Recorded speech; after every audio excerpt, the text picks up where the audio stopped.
And now, our feature presentation. To infinity and beyond! My name's Bond. James Bond. That'll do, Piggy. Bad boys, what you gonna do? Sorry with the box, who's in the box? Ew! Get off of me! Ugh, I'm in. A lot of people go to college for 7 years. I know. They're called doctors. Houston, we have a problem. I gotta find this thing. I gotta do this thing. I can't get to my. Do you need some more alcohol there? I'm trying to get to my keyboard, so just bear with me. Yeah, take your time. I think I got it. Oh my god. Whew. Welcome in, everybody, to 52/1995, your live movie conversation podcast where we dive deep into the movies of 1995. I am your host, Cody. I'm thrilled to be joined this week by my sober co-host. Question mark? Joseph, to discuss the movie Leaving Las Vegas. So if this is your first time tuning in, we're glad that you're here. I'm not drunk, I promise. Each week,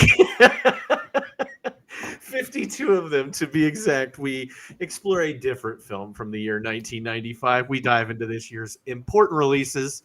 We talk about them in detail, and then I chat with my guest about their thoughts and experiences with the movie. We're ending. This is it. This is the final countdown for our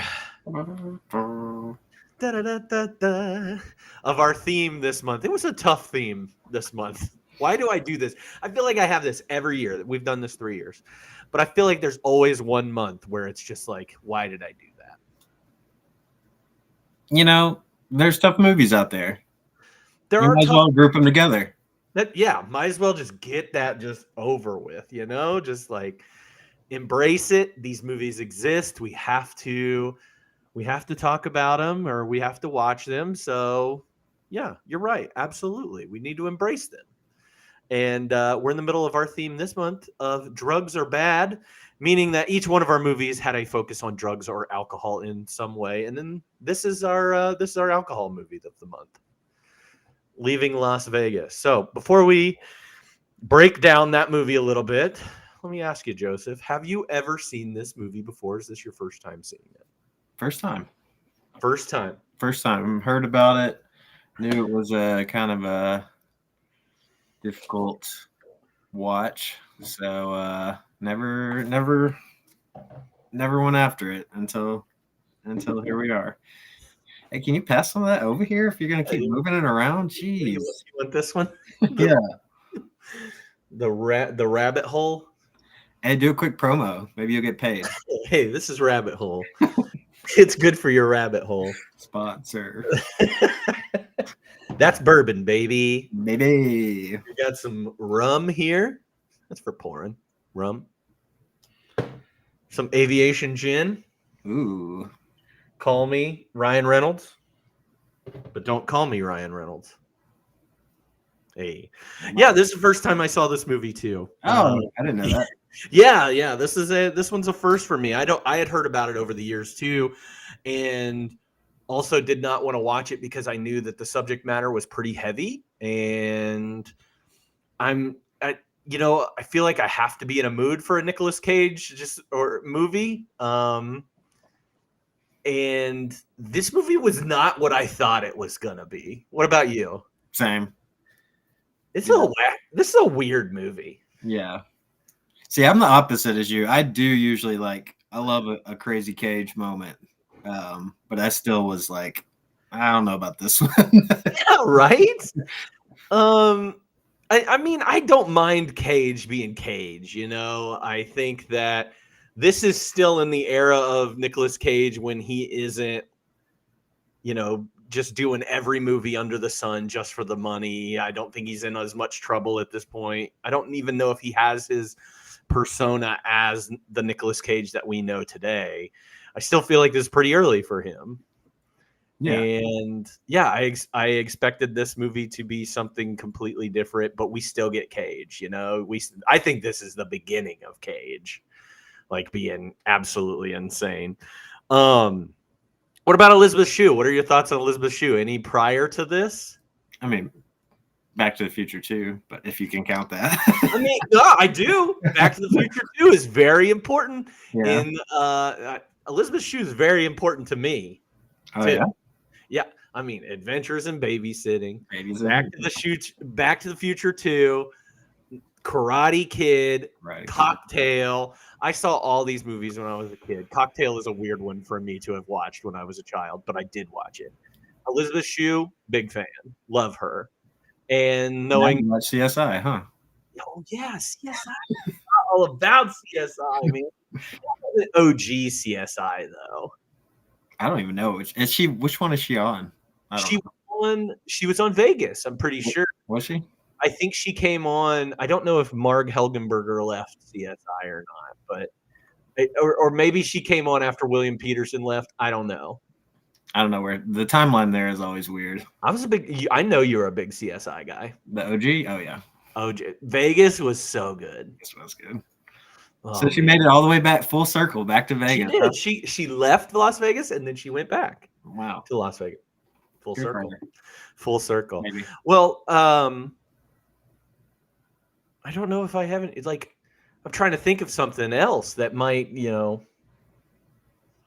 trigger something for you, but I don't have anything. It must be all this. It must be out of this alcohol that I have here. I couldn't find my flask. It's all right. You inspired me. I ran downstairs and collected all of my alcohol really quick, and I was like, I'm gonna take this up here and just make a bit out of it. That's okay though. I used to have a couple flasks. I don't know where they're at either, so I'm with you. You probably have them stashed away somewhere for a rainy day. I probably use them on the reg. On the reg. I'm constantly drunk. Or what did you say? I was 100 miles away. What did he say that one time? I don't know. Who knows? This movie is not Gone in 60 Seconds. It is Leaving Las Vegas. So let's talk about Leaving Las Vegas. Let me break it down just a little bit. I think we've milked this alcohol bit just enough. This movie came out in October 27, 1995, so we're coming up on the 30th anniversary of it. It was directed by Mike Figgis, and it was also written by Mike Figgis. Mike Figgis is probably best known for this movie. Yeah, I think this is probably the one that he's best known for because he actually gets some nominations for this movie. A lot of nominations for this movie. I felt like he was involved in something else. Internal Affairs, that's in 2000 or in 1990.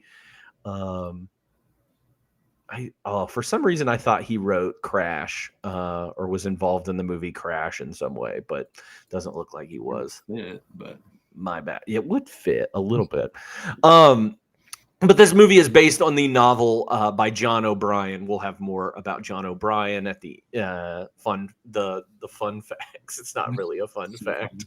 Not fun at all. This movie stars Nicolas Cage as Ben Sanderson, Elizabeth Shue as Sarah, Julian Sands as Yuri Butzoff. Nobody knows more about butts than you, Uncle. His last name is Butzoff? It's Butzoff. Thomas Capacci as Mr. Simpson, Laurie Metcalf in here as Mrs. Van Houten. We also have people in here like French Stewart randomly shows up, Arlie Ermey, Mariska Hargitay in here, Richard Lewis, Steven Weber, just to name a few. The synopsis for this movie is adapted from the novel by John O'Brien. This acclaimed drama follows alcoholic screenwriter Ben Sanderson as he drinks himself into oblivion in Las Vegas. When Ben meets the beautiful prostitute, Sarah, they strike up an unconventional relationship. One where she can't ask him to curb his drinking and he can't fault her for her job. Though they offer each other support, Ben's self-destruction threatens to eclipse their bond. This movie had a budget of $4 million and it had a box office return of $49.8 million. So pretty good return.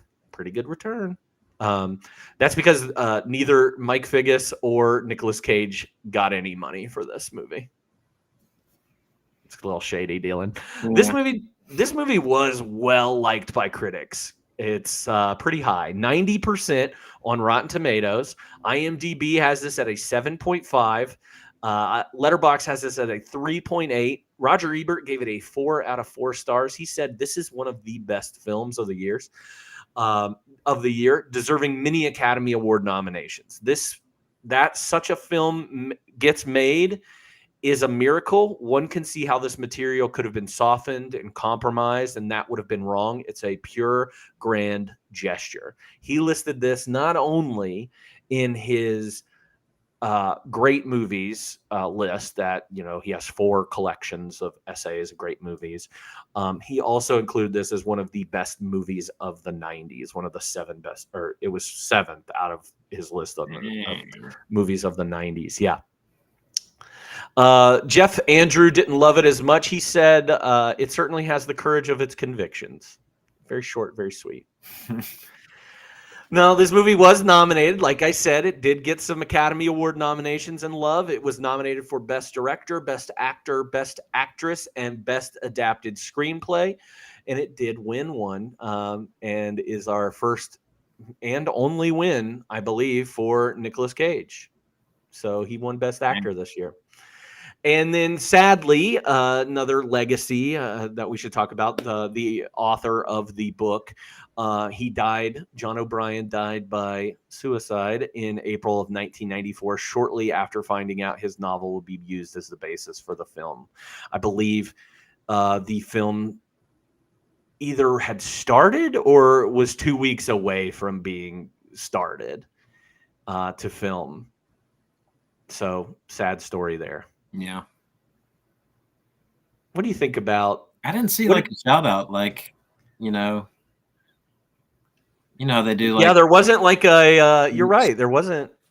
But I did see something in researching that there was they decided to continue the movie in honor of him, but yeah, wasn't really. How did you watch it? Tubi. Oh, it was on Tubi. Tubi. No way. Listen, Tubi, still sponsor him. He gets a free pass on this one. I went to my local library and got the DVD. I'm finding them to be very fascinating because, you remember DVDs, right? You remember a DVD. Really? They have the wildest special features on movies like this. There are very few special features. Like on Basketball Diaries, there were interviews with the actors in it, and most of the interviews were just very short clips of people being like, "Hey, drugs are bad, don't do them." And that was the extent of the special features there. And on this one, there was a secret menu item, and I was like, "Oh, this is going to be good." Leaving Las Vegas is kind of juicy and super dark and dramatic and everything. So I clicked on, it was an ace of 4 aces in a hand, and there was one that you could click on. It just listed off 4 people that played famous prostitutes in movies. That was it.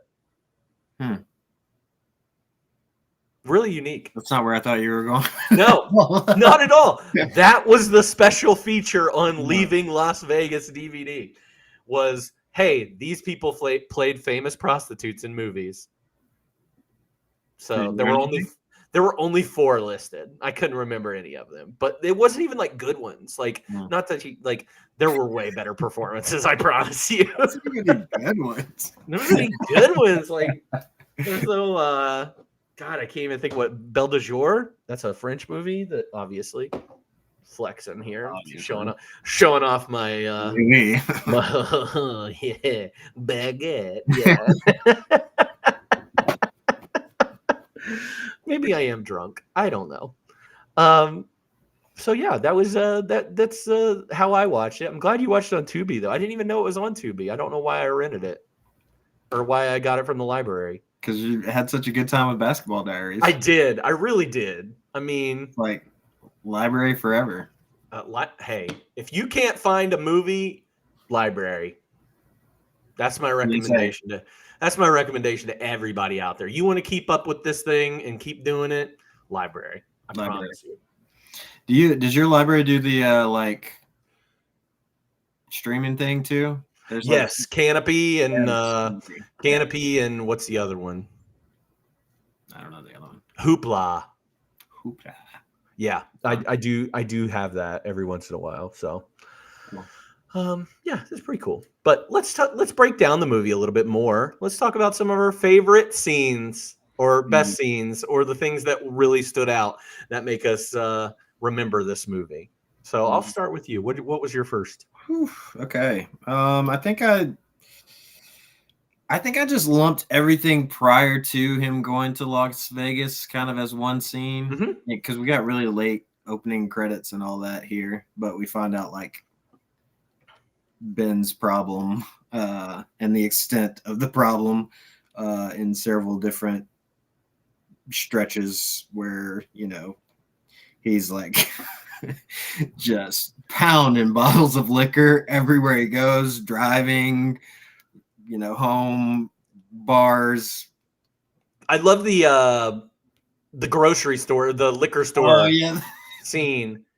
He's just supermarket sweeping. Yeah, supermarket sweeping just liquor. Like I have 5 bottles here. That pales in comparison to what this man is about to do to himself. It was like it had to be a, you know, at least 4-digit tab with that. At least. Probably. I mean, yeah, in 95 too. So, I mean, who knows what liquor cost back then. And I don't think he was going for, I think he was just going for alcohol. I don't think he looked at labels. I don't think he cared about any of that stuff. I think he was just like, whatever's going to get me there. That's what I'm saying. Like this movie is so weird from what I was expecting. I expected this to be very dark the entire time, but there's like some really, it's hard to say funny parts about a man that is just drinking so much. I think, it seemed very intentional to like show you that there's like a charming kind of fun guy under there somewhere, just buried under the alcohol and the just clouded brain. Like you never know if he's like there with you or somewhere else, or like it's just hard to keep up with. But yeah, like he bums money from some movie exec guys he interrupts a dinner restaurant. Very strange. It's maybe his last friend on earth. Yeah, that was weird. And then he gets fired from his job. But it seems like everybody is so sad.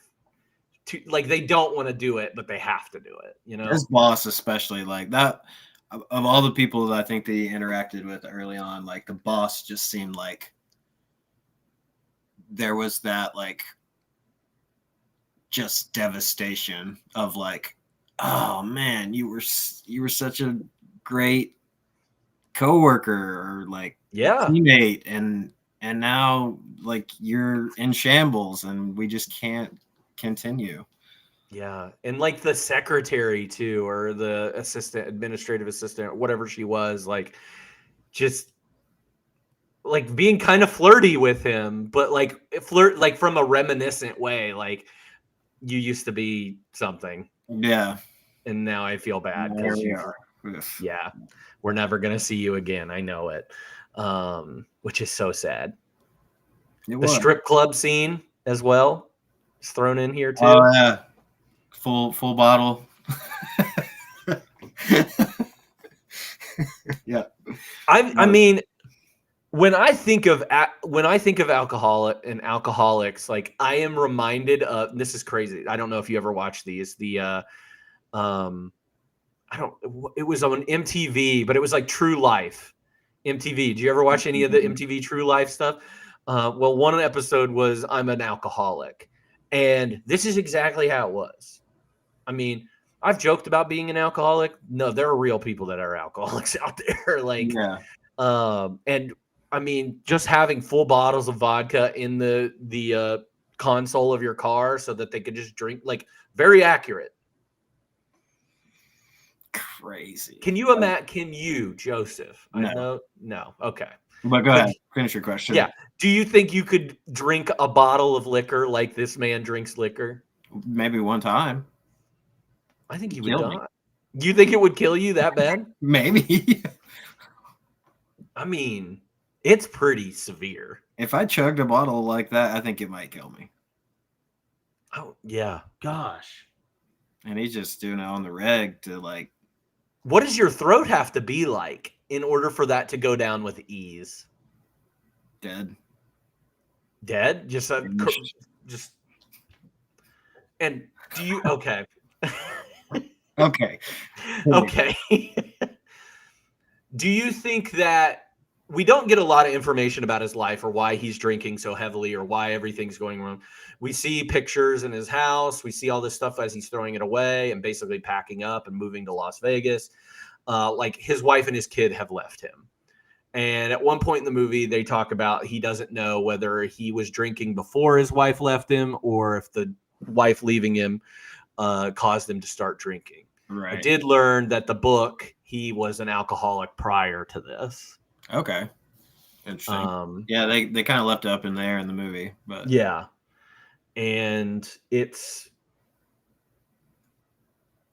I guess it makes it even at this point. He's just like, he doesn't care how it started. He's just like, no. I'm going to see it through. Yeah, and he tells us very early, I'm going to Las Vegas and I'm going to kill myself. Like I'm going to drink myself to death. Sounds great. Does it? No, I'm saying from his perspective, not me. Okay. That sounds awful to me. I do not. That is not the way I. Mm-mm. I guess if you are going to drink yourself to death somewhere, Vegas is probably the place to do it, right? It's exciting. Like, I don't Just know. blowing your money on everything. Yeah. I love how detailed he is. And I think we get this later. Like, he's like, okay, I've got this much money on me. I can spend this much money every day on alcohol to get me probably 4 weeks, and hopefully I'll be dead by then. That was crazy how he like had it calculated. And then he even set aside some stuff for him to have like fun. Yeah. Like Sarah. Sarah's fun. Sarah money, gambling money. Yeah. Yeah. So what's your next scene? After that, I think I jumped down to like Ben and Sarah's like actual real meeting. You know, he almost runs her down in the crosswalk early on, so they kind of like meet. But then like when he tracks her down and finds her and propositions her for her services, or at least that's what we think. So that scene's interesting.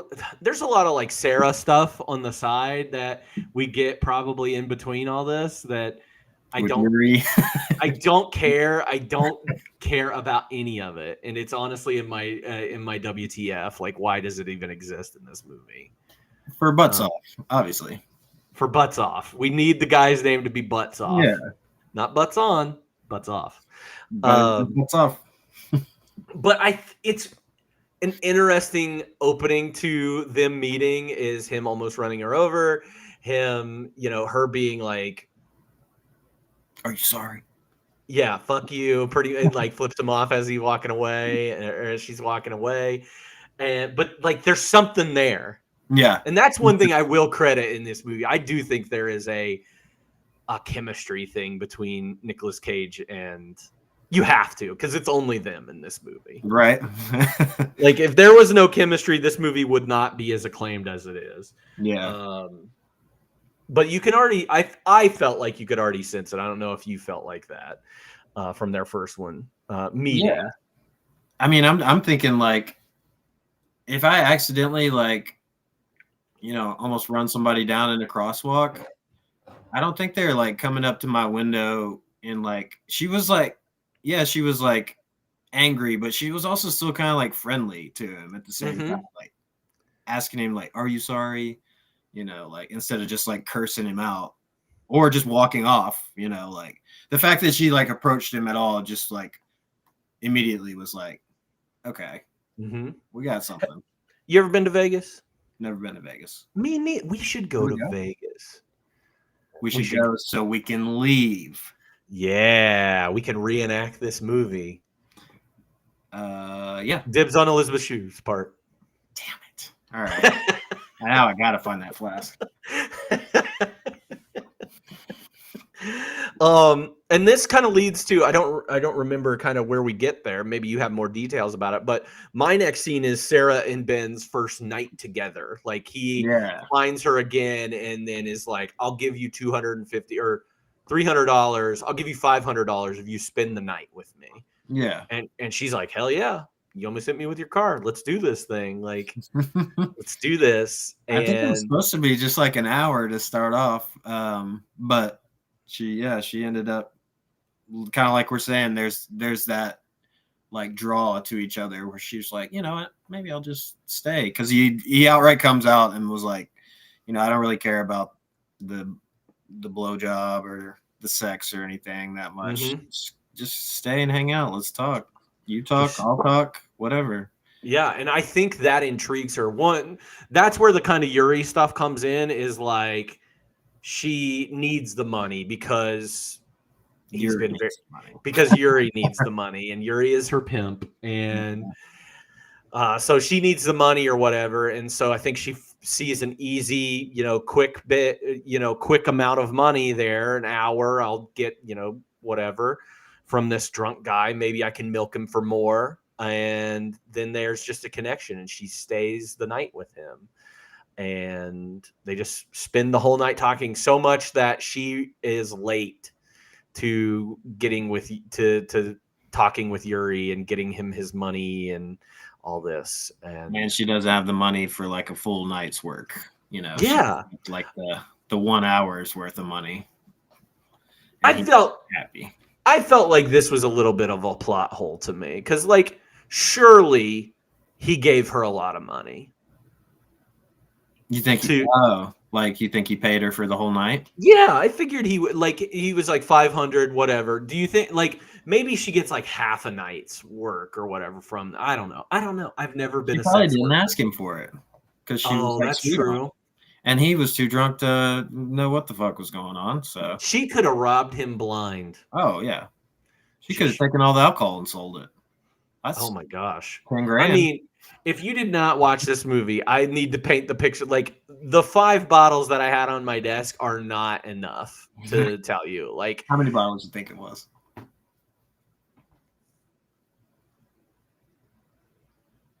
Man, 50? I was gonna say 45 to 50. It would not surprise me. Because I think there was at least 15 to 20 just on the desk with the TV and all that stuff. Like there has to be 15 to 20 there. Just kept going. Yeah, there was just so much. I love when she asks him for a shot of tequila if he can spare it. If he can spare it.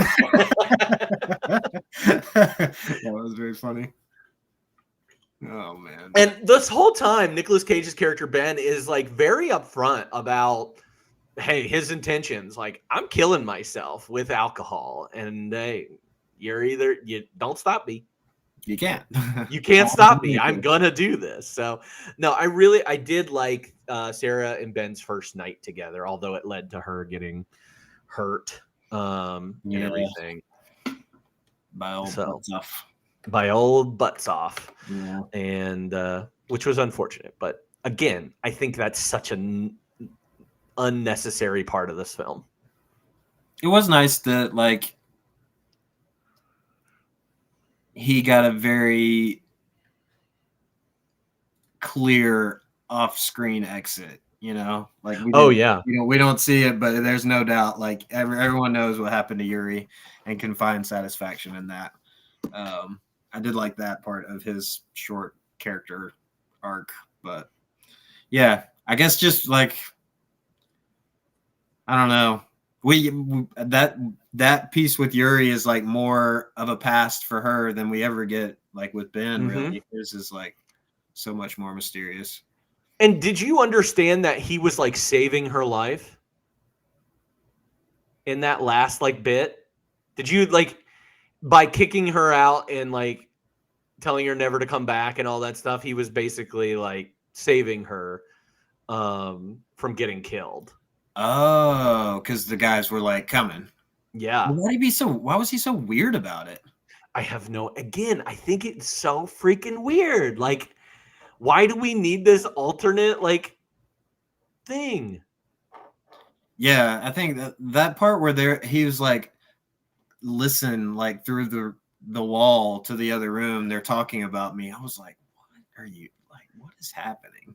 Yeah, it was super weird. The Yuri side's plot is weird, and luckily we don't get any more of it from this point on. Because Yuri, he got his butts blown off. He did get his butts blown off. What's your next thing? Let's see.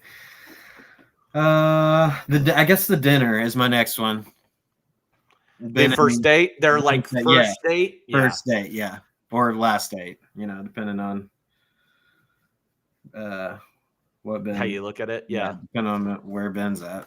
I thought that was actually one of my favorite scenes in the movie, I think. There was like that back and forth before, like, no, I can't go to dinner with you because like I don't want to admit that I have feelings for you in any kind of way. And he's like, okay, bye. Yeah.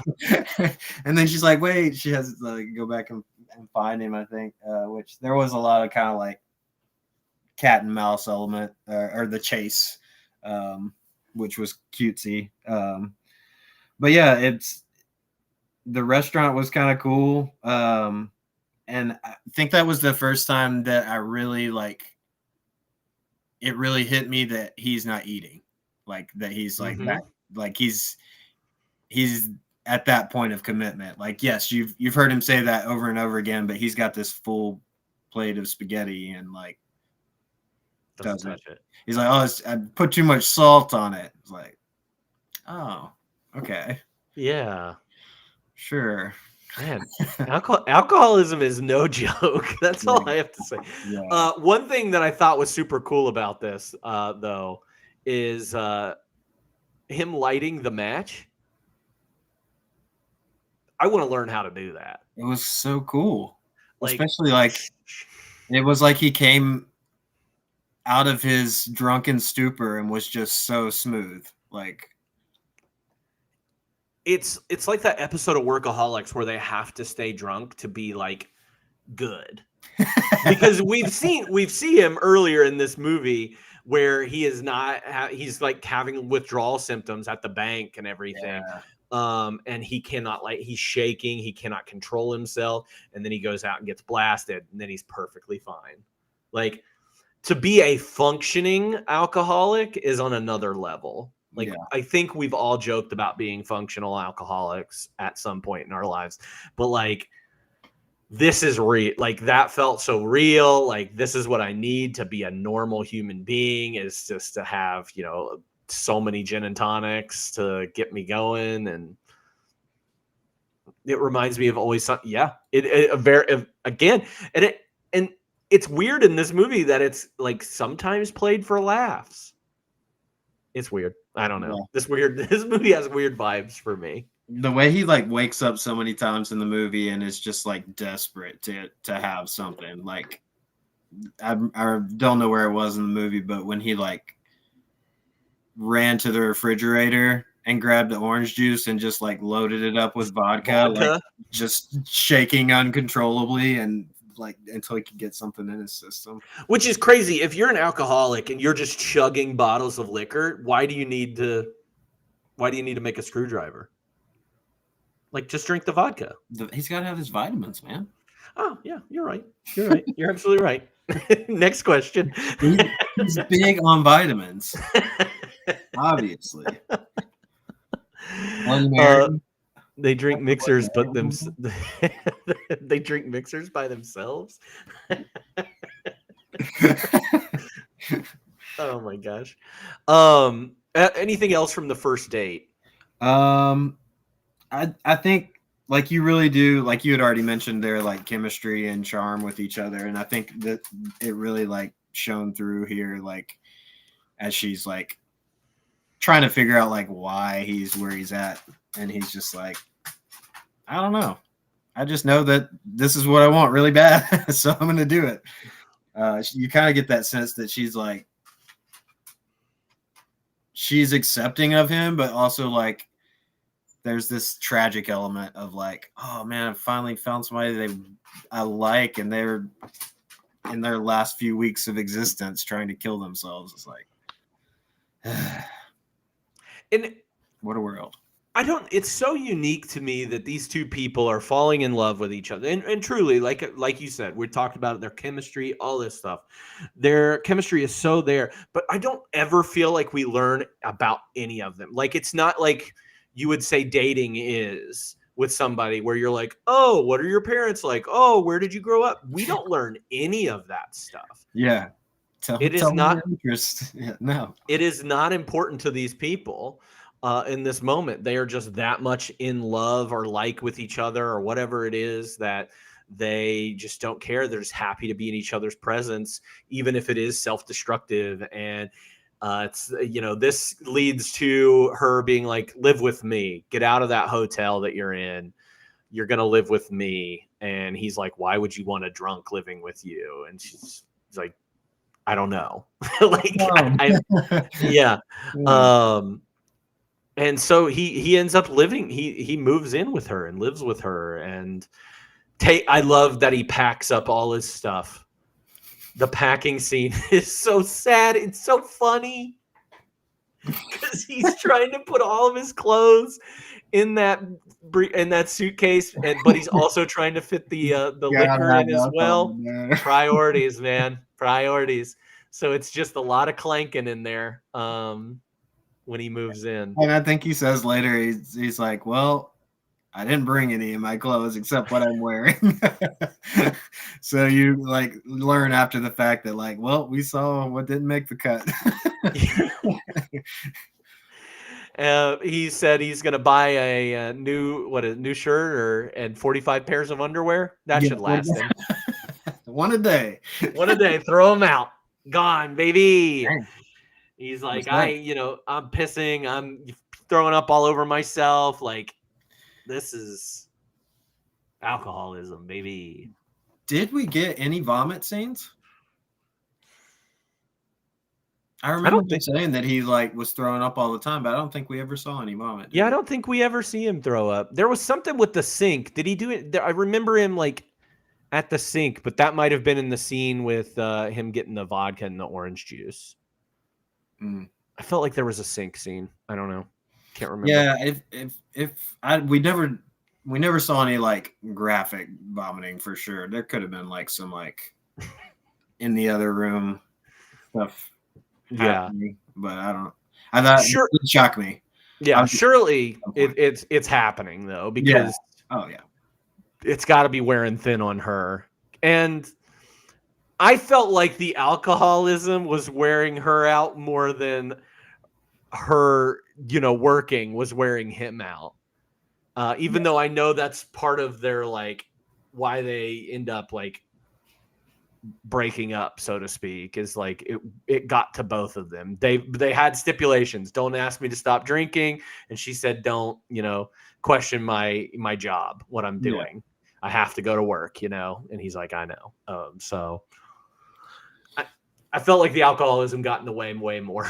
Well, yeah, I think that's only right because he's so gone most of the time. Like he doesn't like his presence of mind is not there as much as hers is. So I wouldn't expect him to be like as affected. There was one point, I don't remember when it was, but it was like maybe the most like heartbreaking line of the movie for me, when she was like going somewhere and she was like, I hope you'll be here when I get back. But he wasn't like going anywhere. She just meant like, I hope you'll be like lucid and not just completely trash. So like I can talk to you and like experience you. And I was just like, oh, that's so sad. It is so sad. It is the worst. What do you have next? Oh, next. I think I'm all the way down to the desert getaway, which I thought was pretty random but funny. that they just end up in this motel out in the middle of the desert by a pool. And like the closest we get to a sexy scene. Yes. Because she poured alcohol all over herself, and he was like, "Oh yeah, yeah, baby, alcoholism, baby." Also, really sad because like she's gorgeous, like in the movie, like she's very attractive and very into him, and like I feel like this moment was the first and maybe only time that he was like raring to go, like yeah, because she makes a point of that the whole time, like. We haven't had sex yet. Like they've spent all this time together and he's too drunk to do anything. He doesn't want to. Like she's like, this is my job. Like I'll show you. I want to. Yeah. Maybe I should ask one of your Johns how sleeping with you is. He's like, ask me. Ask me. I'll be happy to show you anytime. Yeah. Like it's so crazy, but this is the first point when we get like a sexy scene, and it ends up, it ends up not being very sexy though. Well, yeah. Because he falls through a table, and is this after a prickly pear? So wild. This is after the gambling scene, right? Where he flips the table and everything. Gosh. After the gambling scene. That was I think that was the first like blow up that we saw when he just went off the rails because they refused to serve him alcohol and flips table. Oof. Yeah. And I think in that second, I don't know if you caught it, but it's like, I'm sure it was loud enough dialogue, but he's saying like, why do you always ask me that? Why would you basically, why'd you take him? Talking about his wife and kid. Like he is that far gone at that moment that he thinks that the waitress who is asking him about drinks or whatever is his wife. And yeah, like it's such a short little thing, but it's like, it took a minute for me to like understand that. Because he kept screaming, "I am the father," and I was like, "Yeah, what are you?" But then it kind of like you piece together that he's like the past trauma is like surfacing in this. Even though you think he's just like he seemed like he was just gambling, having a great time. He seemed like he was there and present, and that's one of the worst parts of the movie is that you never know like if he's actually there or if he's in La La Land.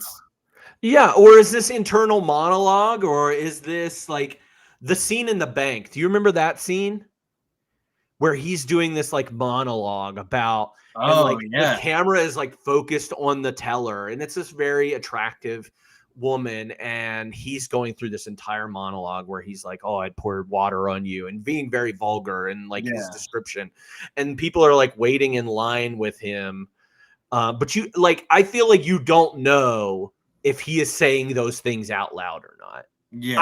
I thought he wasn't. I don't think it could have been.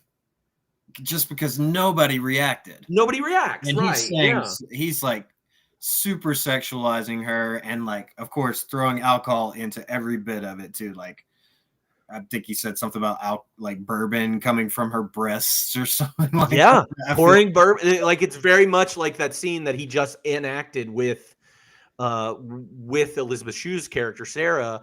It was almost like he was getting to fulfill that fantasy of what he was talking about, and he ends up crashing through that glass table and getting kicked out. Kicked out of the hotel, which they should have gotten kicked out of the hotel. She was basically stay the night. They could stay the night. And she basically was, she was just topless and at a hotel. And I don't think you can just do that. And he just crashed through a table. And she's like, "Oh, we'll pay for it. We'll pay for it." She's like, don't worry about it. We got it. So there's a lot of like unknown and known in this movie. Like what else is going on, or what is like, are they oblivious to the chaos and destruction around them? Yeah. I don't think she is. I think it even affects her sometimes. But him for sure, like he is in oblivion. I think she catches a lot of the weight of that in his absence. He probably had no idea why they left the vacation early. He probably doesn't even remember being a prickly pear, which was hilarious. The prickly but, what else? What do you have after that? after that, I think I'm all the way down to like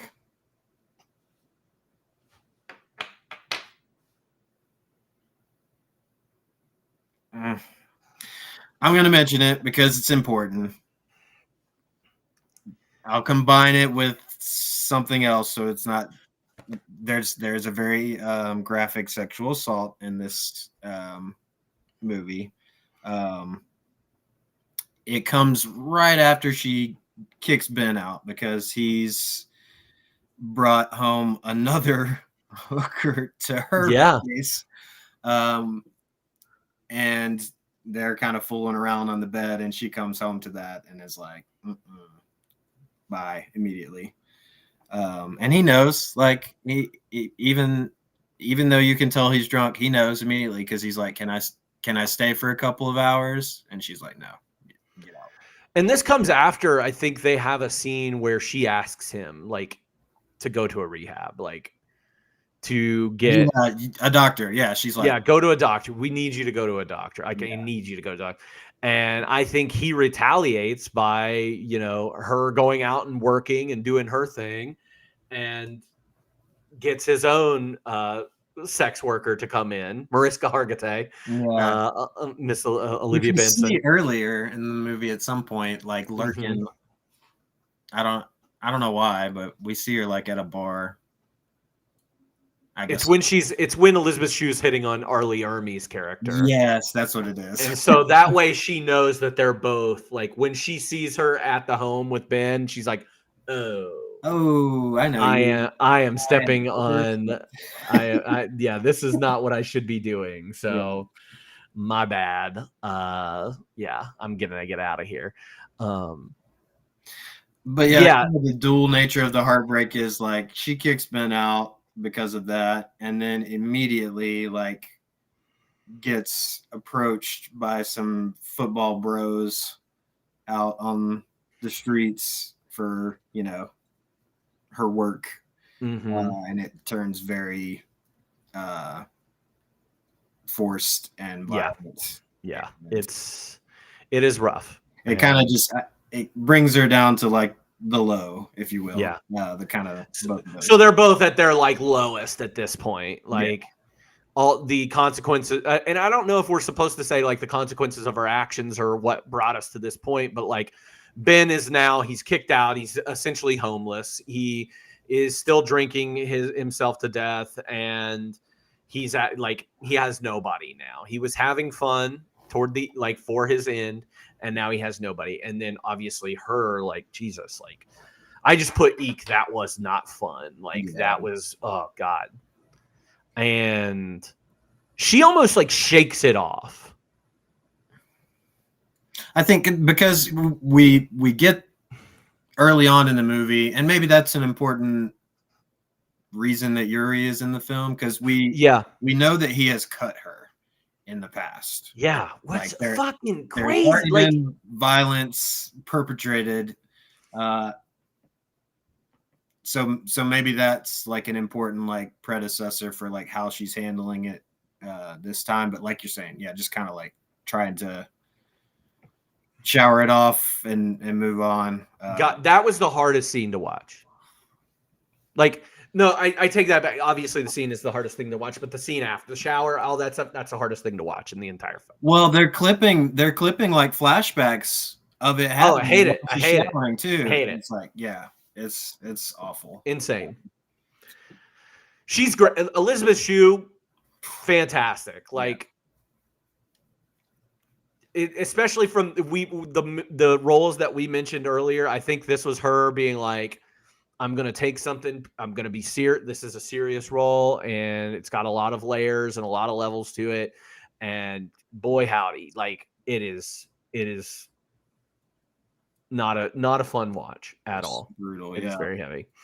But I will say, like, once they both, are at the low, I think that does make their like kind of final moment reunion together like that much like more triumphant in a way. So it's impressive that he knows to call her. Yeah.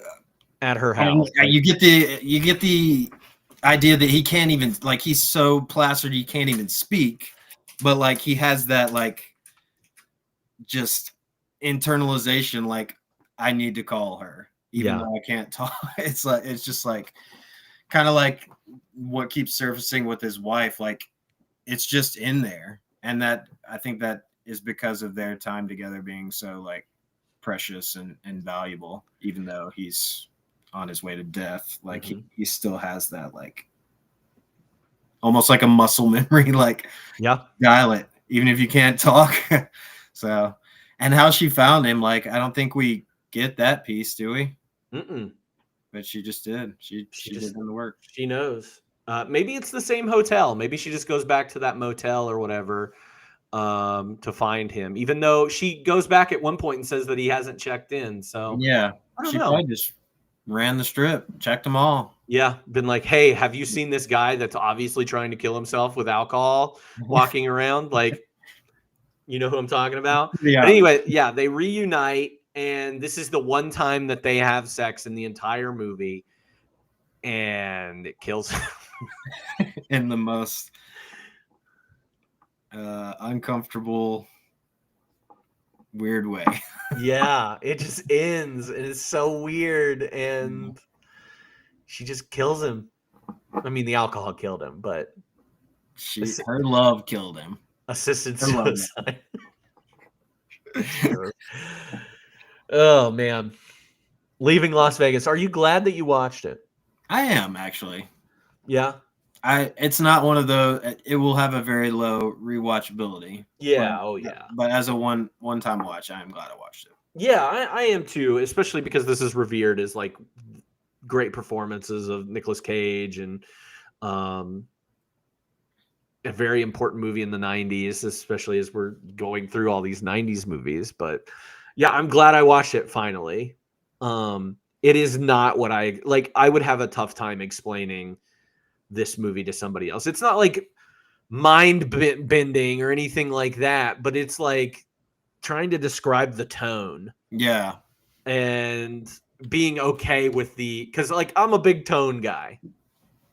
I don't love an abrupt switch in a movie but this one I feel like weaves it together very well. Like the comedy, it's not a funny film. This is not a funny film, but like those brief instances of Nicolas Cage being himself and like going up and down and I don't know, it works. It really does work. Yeah. In my opinion. It's like they tuned it just right. Yes. Yeah. These, what do they call us? Oscilloscopes or whatever, where they're adjusting the. Sorry. Anyways. No, I love it. Get nerdy with me. Who do you think, what's your favorite character? Or is there a scene stealer or anything? I will. You've already mentioned for the 4 minutes maybe that he was on screen. I do want to shout out Arlie. Just it was very funny. It's like, what the hell are you talking about? I'm not trying to. Yeah. It was like you couldn't tell if he was like interested or not until the moment it was very clear, and then he was hateful. So definitely like just a funny little aside, but I think Sarah's character is like my scene stealer and my favorite. Yeah, I think I liked Sarah better than I liked Ben. Also, my scene stealer, Laurie Metcalf as Mrs. Van Houten. She was funny. She's so funny for a very brief scene. Gosh, it makes me sad that she wasn't in a lot more stuff, like movie wise, until like Lady Bird came out, and I'm kind of glad she got her flowers for that. But she's so funny in this. And she's mean. She's a mean person, but she's very funny. She's like your classic HOA nightmare person. Yes. Yes, absolutely. Karen to the max. Yeah. Shout out to Karen's. Favorite quotes from this movie? We've already touched on a couple of those. Oh yeah, we have indeed. I've got more though. You've got more.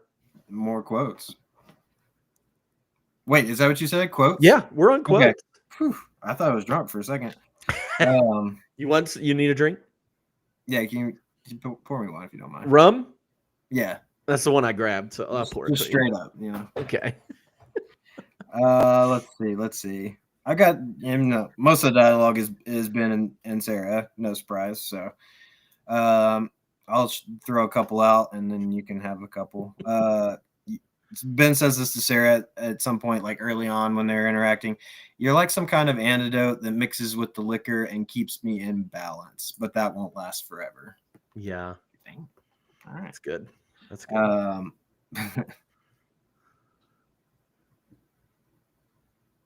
Are you saying that your drinking is a way to kill yourself? Sarah says to Ben, and then Ben immediately responds and says, or killing myself is a way to drink. There's a lot of those little. Very clever. I like. She asks him, "So why are you killing yourself?" And he goes, "Interesting choice of words. I don't remember. I just know that I want to." Interesting choice of words. What is the question? Another one kind of like that, where he like comes back quick with like a funny quip. I think this is the first time they meet. Or second, whatever. She says, "Isn't it illegal to drink and drive?" And he immediately says, "That's pretty funny." He doesn't answer. That's pretty funny. That's pretty funny. When she walks away on their first meeting, like, and he just goes, "Great ass." Oh, you ruined one of my pairings in case it's not obvious. Oh, that's great. Oh, yeah. Maybe recasting Al Pacino? Yeah, I was just thinking, do I need to recast based on that too? Possibly. Like the Clang Clang King of the Rim Ram Room. Oh, that's one of the other ones, yeah. How do you feel? Like the Clang King of the Ring Ram Room? It doesn't mean anything. Just alliterating for fun because we're drunk, I guess. It's so funny. Oh my gosh. Speaking of funny, Sarah says the only thing I have when she's talking about being lonely, the only thing I have to come home to is a bottle of mouthwash to get the taste of cum out of my mouth. Oof. She says it so much in this, like she is very, and I guess I don't need her to be like tame about her own profession and what she does, but man, does she lay on the details of like her job, and I'm like, yeah, this is pretty rough. To come or not to come, you know? Yeah, who drinking seeing you makes me want to come. Then come. Then come.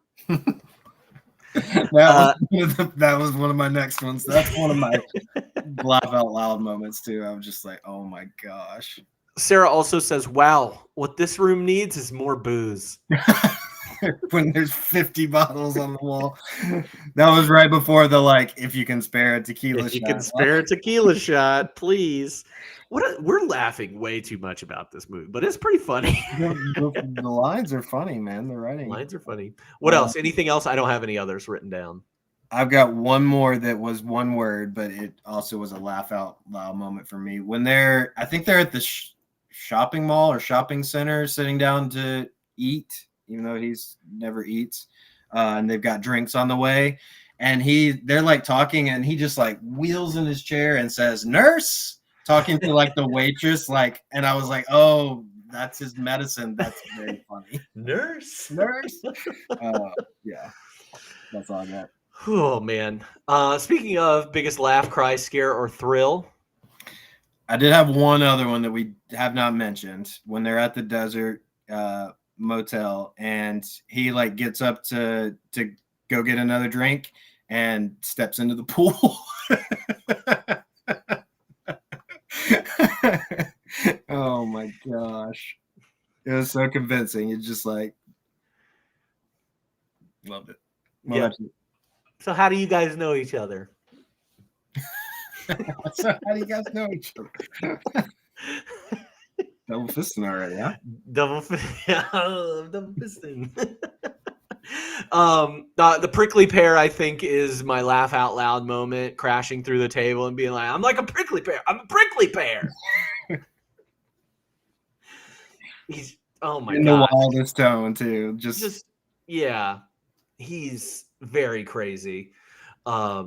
Interesting. But my cry, or if I wanted it, is the shower scene. Yeah. That's that is very rough.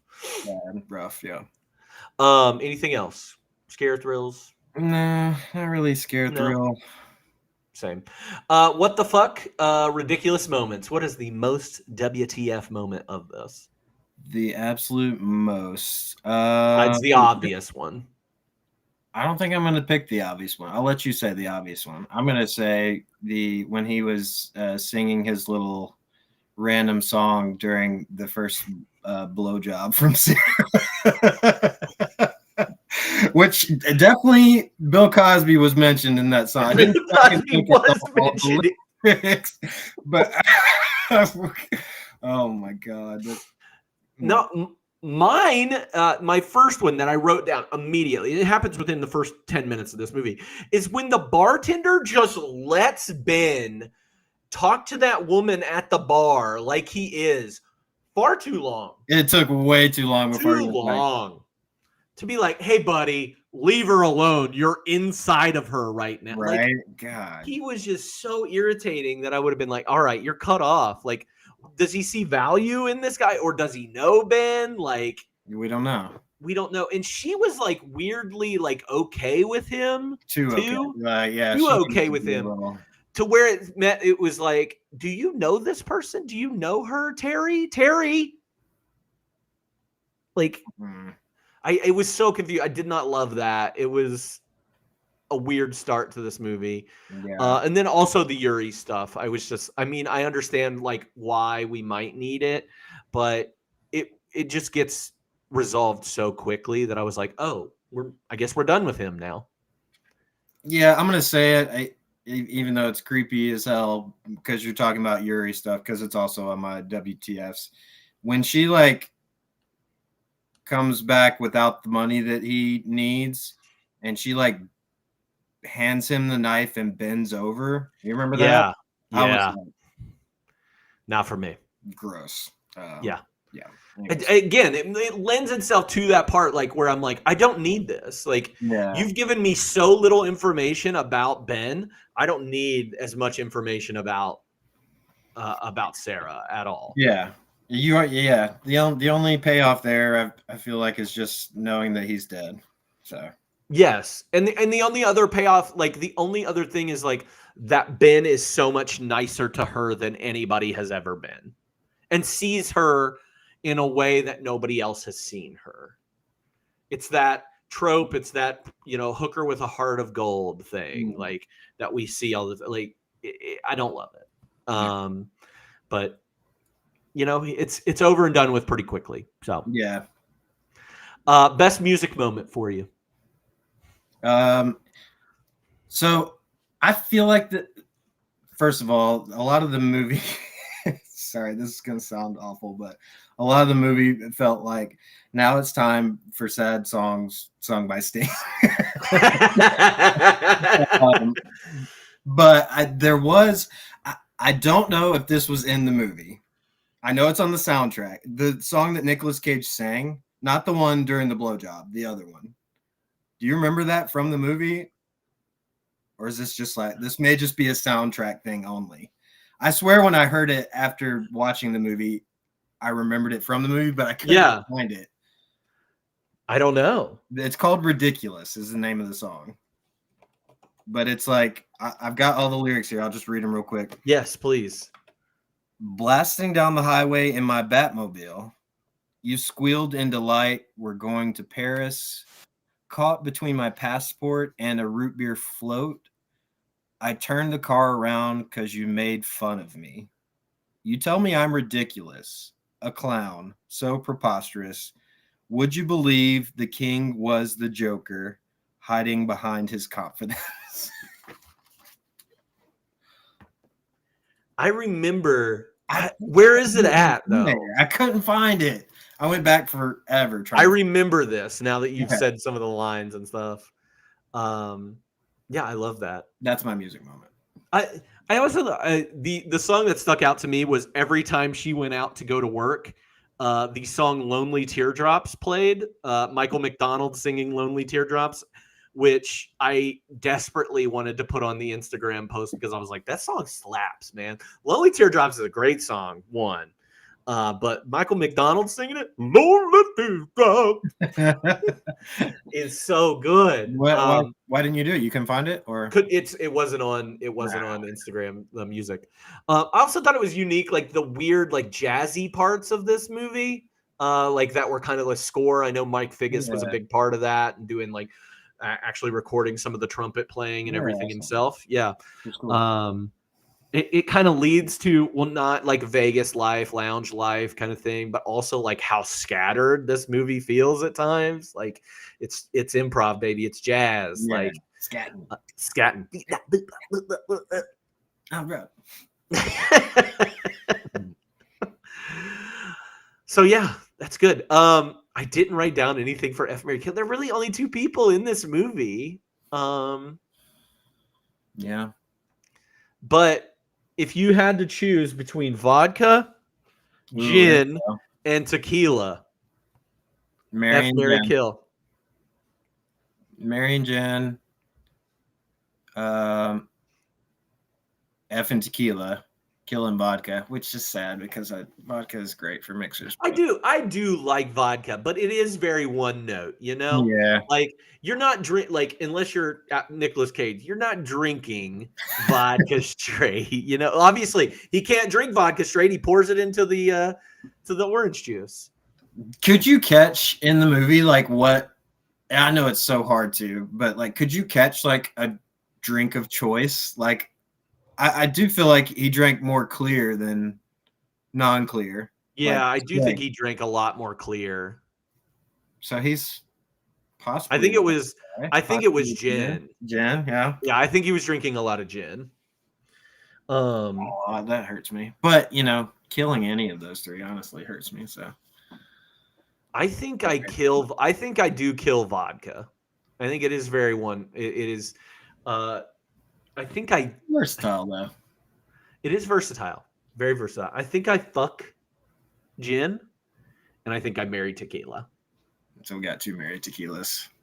Yeah, tequila's wild though, man. I don't know if I can handle that. I just think like tequila, you can sip it, you can make mixers with it. Like you can, it's if you get the good kind, like it's smooth and it doesn't have quite the bite as vodka or whiskey, especially whiskey. But yeah, I think that's what I go with. Okay. And I understand why somebody would kill gin. I understand why somebody would kill vodka. I get it. I don't think I understand anyone that kills tequila though. Oh yeah, if you kill tequila, those are not my people. So the only people I think that kill tequila are going to be the people that had a very bad experience with tequila in college. Mm. Those are the people that are like, tequila and I do not mix very well. I was going to make a very terrible joke right then. Well, I'm not going to say it, but I will say there was one point in the movie where we did see Ben eat something.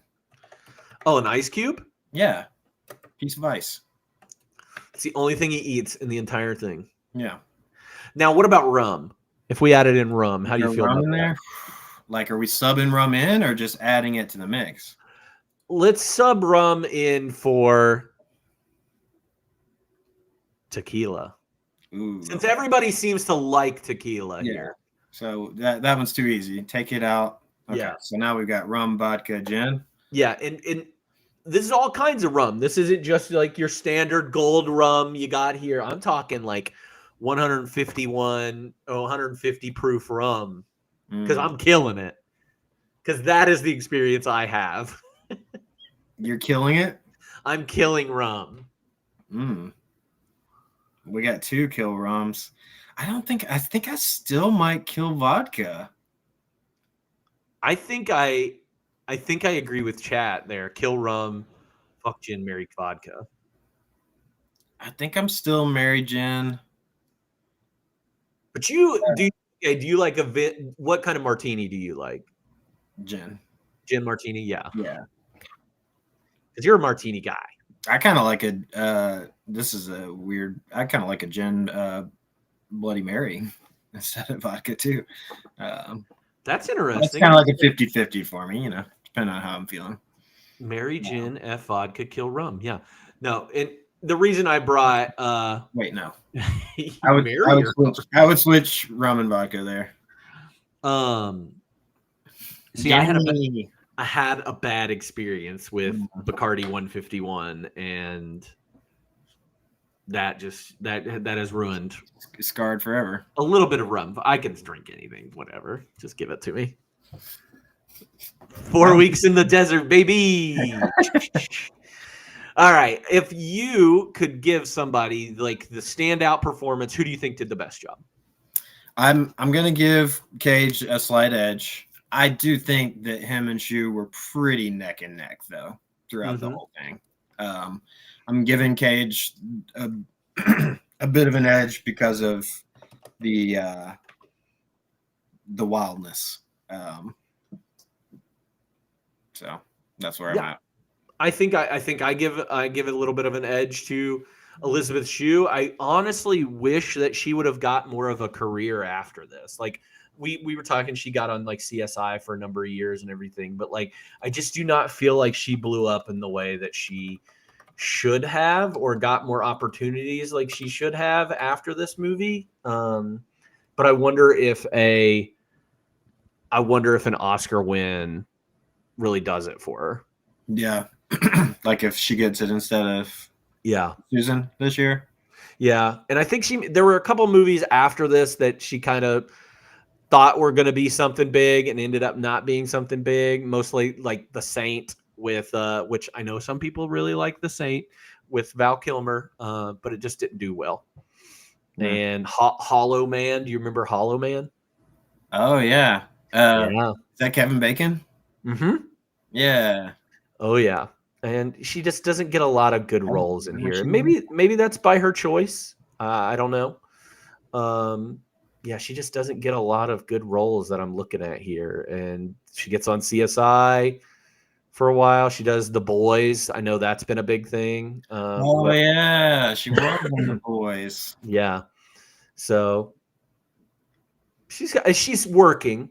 Yeah, but you would think like after a performance like this, you would think she would have like catapulted a little bit more. Yeah. Or something.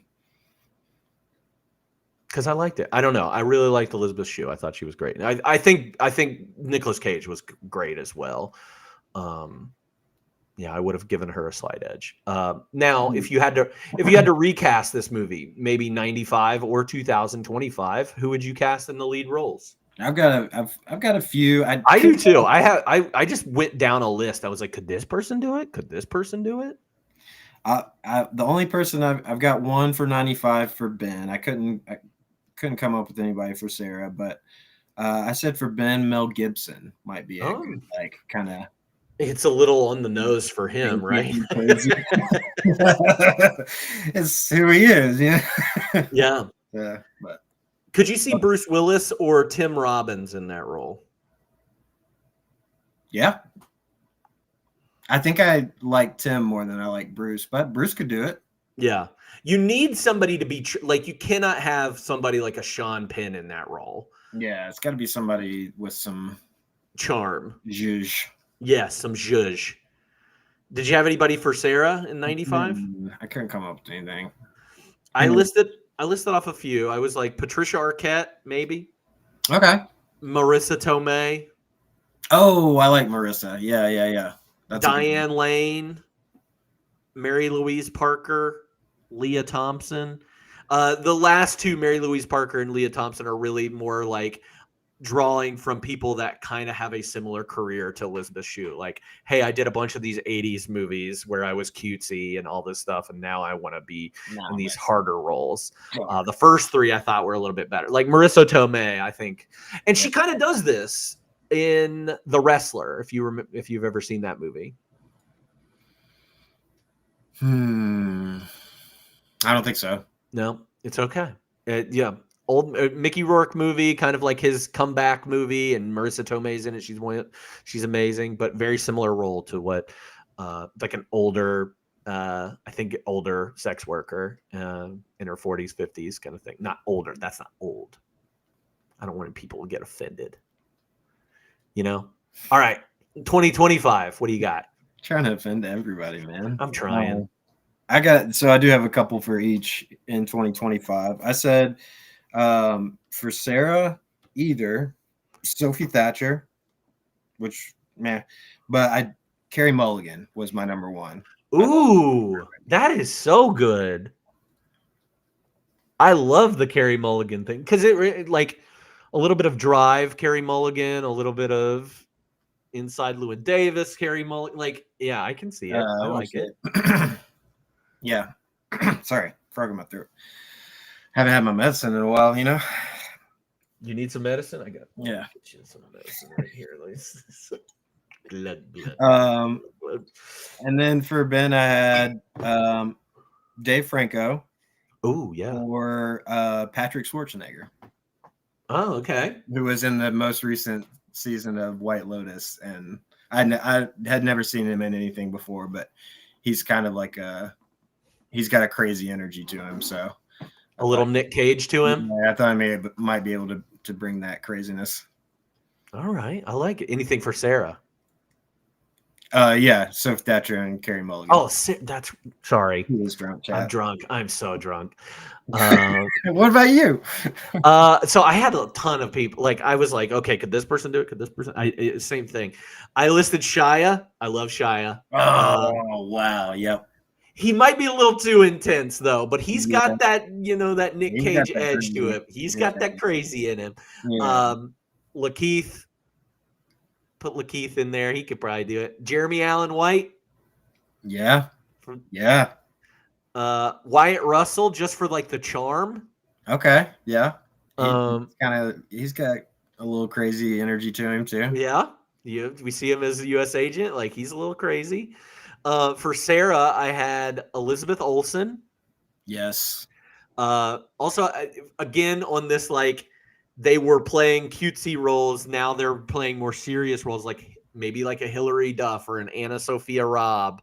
Like, throw these people that have done these, like, very different roles for them. It would stretch their acting abilities. Annie Murphy from... Yeah, I think Annie Murphy's pretty good. Like Elizabeth Olsen, Annie Murphy are almost perfect. those are really good. Yeah, James McAvoy, he could be. Oh yeah, I like that one. Yeah. He is. Oh, Sabrina Carpenter's breakout role. I would say Ice Spice, but no, we'll get to that later. Okay. The only thing I'd say about like I want somebody a little bit older in this role, both of them. Like I want somebody in their 30s to be in this for both of them, especially like her role. I want her to be in her 30s at least. Yeah. Okay. Yeah. I think that's where I go with it. Great pulls. Because that's one thing I really like about the Elizabeth Shue character is she's not some 20-something. She is, I think she's 31 or in this movie when she filmed it. I think they're both 31 in this movie when they film it, which is crazy. Nicolas Cage looks like he's 45 at least. Shout out makeup artist. He looks terrible. Yeah, man. But also this is before he got his teeth fixed. This is also before he started wearing toupees or getting hair plugs or whatever. Like he was at his not greatest. Perfect timing. Yeah, they got him at the right time. So good on them. Good on them. Fun facts about this movie that you found. I don't have many. In fact, I think we've already mentioned kind of a few of the ones that I wrote down. The only thing that we haven't mentioned that I thought was actually fun, one of the few, the watch that he took into the pawn shop and got $500 for is like worth at least $20,000 used. Yeah. I love his reaction too. He's like, $500 for a Daytona blah blah blah Rolex. Sounds great. I'll take it. I'll take it. Yeah, I was like, To be like, I wish I could be Nicolas Cage in this movie to like, but without the alcohol, like just to not have a care in the world about anything. yeah. Sounds awesome. I guess like it's kind of similar to like people who have terminal illness. Yeah. It's just like I'm just Can't living out the rest of my days. Can't take it with me. Might Yeah. as well drink it. Yeah. Sold his car. Sold everything. It's crazy. Just has prickly pear coming out of his back. He was a prickly pear. He was a prickly pear. I'd rather be in Fear and Loathing than leaving Las Vegas. I agree. I think so. I think I agree with you, because one makes it out alive and that other. Yeah, I think like hallucinogenic drugs are way more fun than the alcohol abuse. Like, At this level, at this stage, yes. yeah, I'll take flying bats over just pissing on myself. And Tremors. the shakes, man, that was ugh. Of course, Nicolas Cage researched his character by binge drinking and visiting many actual alcoholics, and of course Elizabeth Shue associated with prostitutes and interviewed them on the Strip in Las Vegas to get into their characters. We already talked about him not eating. Did you know Nicolas Cage turned down the role to play Harry in Dumb and Dumber to play this in this movie instead?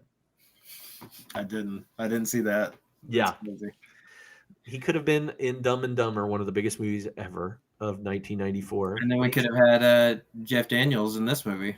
Ooh, could Jeff Daniels be in this? I don't know. I think he could. Ready? I encourage anybody, now that we are on the Jeff Daniels thing, everybody should go out and watch Something Wild. That's the name of it. It's a Jonathan Demme film.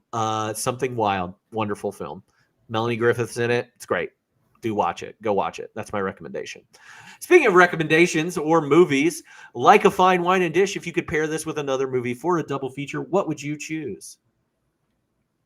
Okay. Sorry, I'm writing down Something Wild. So I had some fake ones and one real one. The only actual pairing that I put is A Star Is Born. I thought it was kind of like similar. I think that one's super romance. Yes, alcoholism. But then I did have a couple of others that, we can get there. The Unbearable Weight of Massive Talent, also starring Nicolas Cage, because he drinks a beer at the bottom of a pool. Oh, just like in this movie. Just like in this one.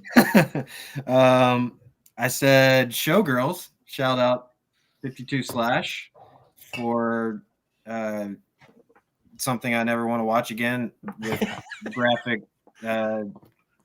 sexual assault. And then I said Heat. Because she's got a great ass. She's got a great ass. Oh man, so good. I had a funny one as well. You could do a trilogy of Nicolas Cage Vegas movies with Honeymoon in Vegas, which came out a few years before this, and then Snake Eyes, which comes out a little bit later than this. So you could just watch Nick Cage in Vegas for 3 movies. Those would be good. I had Star Is Born down as well. The other 2 movies I have are both alcohol related. One is called Another Round. It's my favorite movie from 2020. Still haven't seen it. Very fun, funny, serious movie. Also plays with tones a lot in this. Very good. They are actually doing a remake of Another Round. I think Chris Rock is directing a remake of Another Round, an American version. Don't know if it'll be any good, but definitely go watch the other one starring Mads Mikkelsen. So good. Very good. And then the other movie I could not stop thinking about after watching this was the movie When a Man Loves a Woman. Not a very seen movie, but it's got Andy Garcia and Meg Ryan in. They're both like husband and wife, except the wife is an alcoholic in that movie. And they're dealing with that as they have like a family with kids and all this stuff. It's very against type for a Meg Ryan, you know, who is seen as like the darling of rom-coms and everything. This was kind of her first like toe in the water into playing more serious roles and stuff. So I could not help but think of that movie. So that's it. Those are my alcohol movies. Do you drink while you're watching them? Of course. I don't stop until the movie's done. I thought about it for a second. I was like, we should do shots every time somebody says something in this movie. You can play a fun. Every time he drinks, you drink. Dead. Just dead. On a scale of 1 to 5, how likely are you to rewatch this movie? 1. Yeah, pretty rough. I don't care to watch it again. I've seen all I need to see. I feel like that's been the theme of this month, weirdly enough. Nobody wants to rewatch these movies. Yeah. Yeah, I gave it a 1 as well. I'd watch Clockers again, but yeah, I don't. Yeah, I think Clockers is a little bit different. Yeah, different message. Yeah, different. It might bump up to like a 2 or something. It's still not super rewatchable. No. Now, if you had to rate this movie from 1 to 5 overall, what would you give it?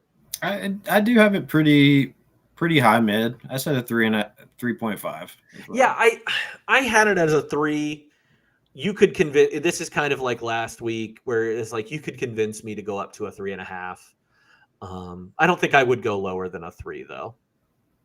On this, the performances are very good. Yeah, there's a lot of stuff I would probably take out of this movie. And what? More Sting? More Sting. This movie definitely needs more Sting. Because he is all over this thing. That's all you hear in these weird scenes. It does come in like super loud too, which was yeah. And I'm just like, don't stand so close to me, Sting.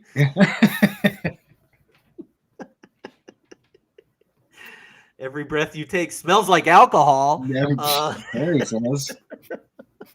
Yeah, I gave it a 3 as well. So we did it. We left Las Vegas, and hopefully we're leaving it good. If you want to watch this movie, hopefully you have enough to know what you're getting into. If you don't want to watch this movie, I wouldn't be surprised. But if you're a big Nick Cage fan, it's definitely worth a watch.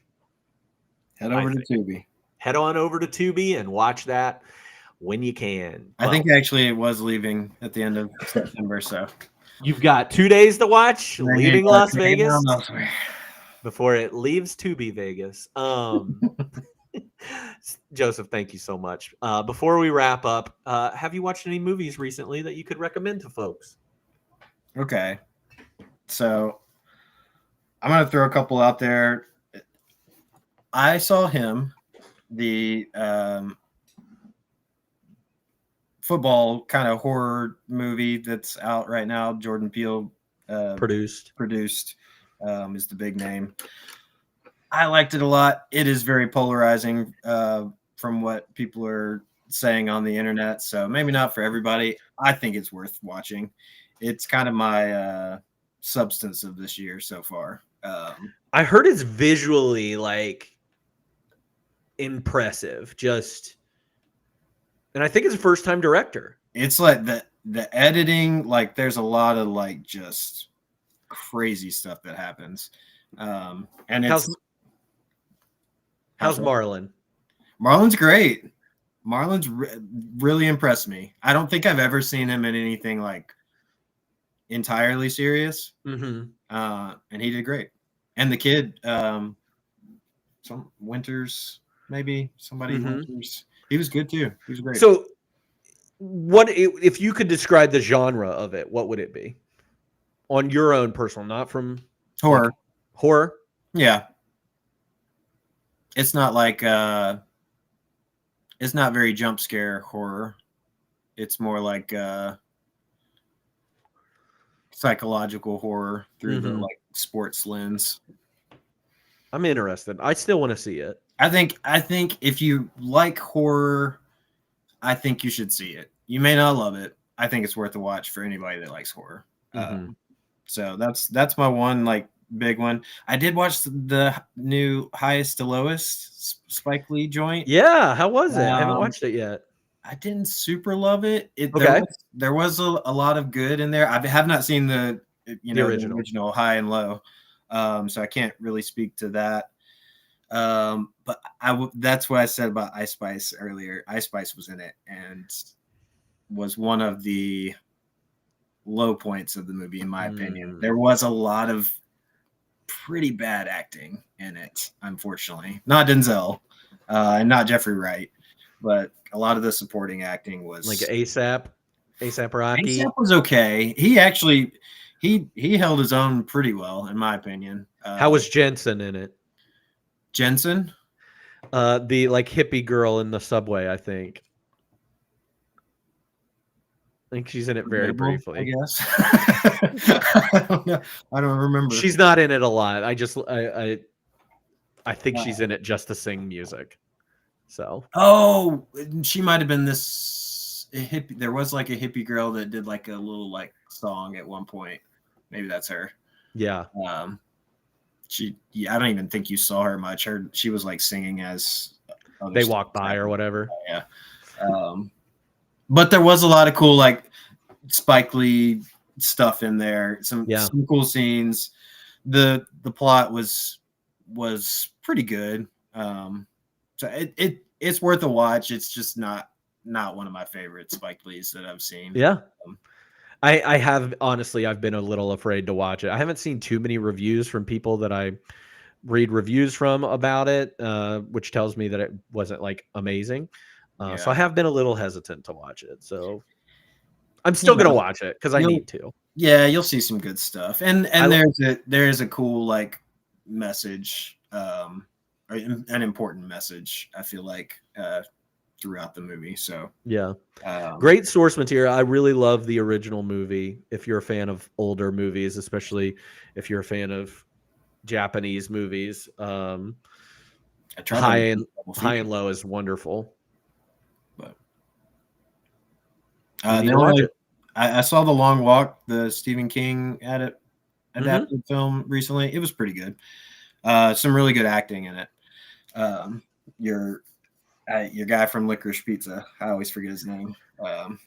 He was good. Cooper Hoffman, the son of Philip Seymour. Cooper is his name? Cooper is his name. Okay, there you go. How's your Android guy, though? He was great, too.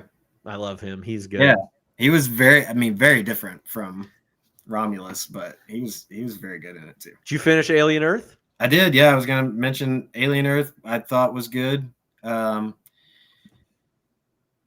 I feel like they kind of ended it on like a very closed circuit, which makes me wonder if they're gonna, have a second season. But the practical effects that they did throughout are incredible, and the story was pretty fun. I also watched the Marvel Zombies little animated show that came out this past week. It's only 4 episodes, but Disney Plus. Cool. Yeah, very R-rated or TVMA. And some cool like character mashups that were a lot of fun in that. So I love that. Those are good ones. Anything else? That's it for me. What about you? Man, I don't watch TV or movies anymore. What is this even about? What am I about? Who am I? Yeah, right. What'd you watch? I did. The only thing I've watched since the last podcast we had was the documentary about Simple Plan. That is on Amazon Prime called Simple Plan, The Kids in the Crowd. Love it. If you are a pop punk person or a fan of that kind of music adjacent from the early 2000s, I think it's a fun watch. Some people think it's a little saccharine or a little too like self-promoty and self-indulgent. I think that it was nice to see. I don't know. I'm not the biggest Simple Plan fan, but I know all those songs that everybody else knows. And the documentary just ended up making me want to go back and listen to the Simple Plan stuff that I've never really listened to, like their newer stuff, see if there's something there that I'd like. But no, I enjoyed it. It was a nice little documentary. It makes me want like documentaries about all my former favorite bands. They could be out there. Yeah. Like give me a Fall Out Boy documentary. I'd watch the hell out of that. There's gotta be something, right? Give me an Under Oath documentary. Give me a Maylene documentary. Give me a Horse the Band documentary. Ooh, a Horse the Band documentary. Give me Band of Horses documentary in the same one. And that's what we call a pairing. That's right. Blink-182. I would love a Blink-182 documentary. Paramore documentary. That was like I would love to watch all those. I'm surprised they're not out there. Yeah, we need more of them. So please, whoever's out there, make them. And if you have recommendations, you can give them too by joining our Discord server. And you can do that by clicking the links below in the link tree. You are also welcome to follow me on Instagram and check out my account on Letterboxd. You can find some of these little people here that are on here as well. We're changing things up a little bit for next month. It's going to be a little bit lighter. More drugs, more alcohol. So much more drugs, so much more alcohol. Sunday, October 5th, we're switching our theme. And it's going to be animated conversation. And our first movie is Toy Story. R-rated. R-rated Toy Story, baby. Alcoholism, baby. So join us next Sunday for that. Hopefully the guest will still have time to do that. I'll need you to talk to her to see if she signed up. She said, hey. Let's do that thing. We'll have to get on her. We'll have to see. For all those people out there, I feel like Toy Story was showing in theaters like this past week. I know those things come and go. I'm just checking real quick. Yeah, that's the 30. I mean, obviously, it's the 30th anniversary of all these movies. Right. I don't know how they schedule those things, but I saw Toy Story last week. And yeah, so if you do want to watch it, it's obviously available on Disney Plus, but it is in some theaters around. So 150 earlier today. Just missed it. Have some fun if you want. Go rent it at your local library if you don't have any of these. Hey, library promo. Library promo. There we go. Also, our extra credit theme this month is also on the lighter side. It's called Slumber Party, where our films are, full of pillow fights and playing mall madness. Actually, none of these movies have that in it. But we're watching The Babysitter's Club, Gold Diggers, The Secret of Bear Mountain, It Takes Two, and we're finishing it off with, Alfonso Cuarón, most famous for movies like Gravity or the third Harry Potter film, or what else? Y tu mamá también? Or there's one I'm missing. Keep going. Children of Men? Is that Cuarón? That doesn't sound right. I don't know. I'm looking it up. It is Children of Men. And also, heck yeah. Roma, maybe? Roma, good pull. Never seen it. Even though it's on my list forever. So we're finishing up with A Little Princess. Is his first, I think, American film. Basically the same as all the Basically the same thing. But I think you'll be interested. Like, if people are following up with those, I think you'll be interested to watch that one, knowing what we know about Alfonso Cuarón and the movies that he's done. That pod will be Wednesday, October 29th at 6 p.m. Please join us for that. It'll be a fun one, quick hour one. But other than that, that's it. So thank you all so much for tuning in. We love you. We'll see you next time on 52/1995. You are a child's plaything. Let's get a drink.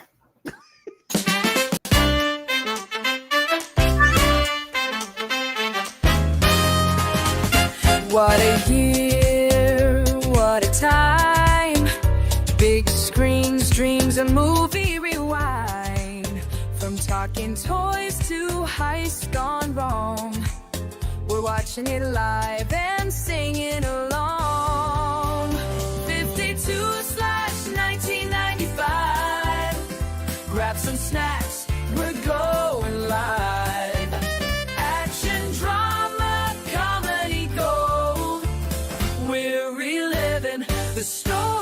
stove. One movie a week.